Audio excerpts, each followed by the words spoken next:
ভারতের এক ইনিংসে ৯ বিশ্ব রেকর্ড। কানপুর টেস্টে চতুর্থ দিন শেষে বাংলাদেশের দ্বিতীয় ইনিংসে সংগ্রহ ২ উইকেটে ২৬ রান। তার আগে ভারত ৯ উইকেটে ২৮৫ রান করে ইনিংস ঘোষণা করে। বাংলাদেশের হয়ে ৪টি করে উইকেট নেন মেহেদী হাসান মিরাজ এবং সাকিব আল হাসান। কানপুরের চতুর্থ দিনে সকলের নজর ছিল ভারতের ব্যাটিংয়ের দিকে। স্বাগতিকরা এক ইনিংসে ৯টি বিশ্ব রেকর্ড গড়েছে, যেখানে একটি রেকর্ড গড়েছেন ভারতের অধিনায়ক রোহিত শর্মা। বাকি ৮টি রেকর্ড হয়েছে দলীয়। ইনিংসে নিজের মুখোমুখি হওয়া প্রথম ২ বলেই ছক্কা মেরেছেন রোহিত। টেস্ট ইতিহাসে এমন ঘটনা এ নিয়ে চতুর্থবার। তবে রোহিতই একমাত্র ওপেনার যিনি মুখোমুখি হওয়া প্রথম ২ বলেই ছক্কা মেরেছেন।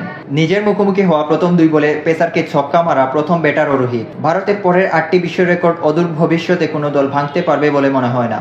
১৪৭ বছরের টেস্ট ইতিহাসে দ্রুততম দলীয় ৫০, ১০০, ১৫০, ২০০, ২৫০ সব রেকর্ড এখন ভারতের দখলে। এছাড়া টেস্টে যে কোনো উইকেটে ৫০ ছাড়ানো দ্রুততম জুটি, এক পঞ্জিকা বর্ষে সর্বোচ্চ ছক্কা ও পূর্ণাঙ্গ ইনিংসে সর্বোচ্চ রান রেট, এই রেকর্ডগুলোতে এখন সবার উপরে ভারতের নাম।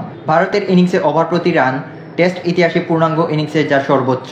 আগের রেকর্ডও ভারতের ৭.৫৪। ২০২৩ সালে পোর্ট অব স্পেনে ওয়েস্ট ইন্ডিজের বিপক্ষে ২৪ ওভারেই ১৮১ রান করেছিল ভারত। যে কোনো উইকেটে ৫০ ছাড়ানো জুটিতে রোহিত জয়সওয়ালটাই এখন দ্রুততম।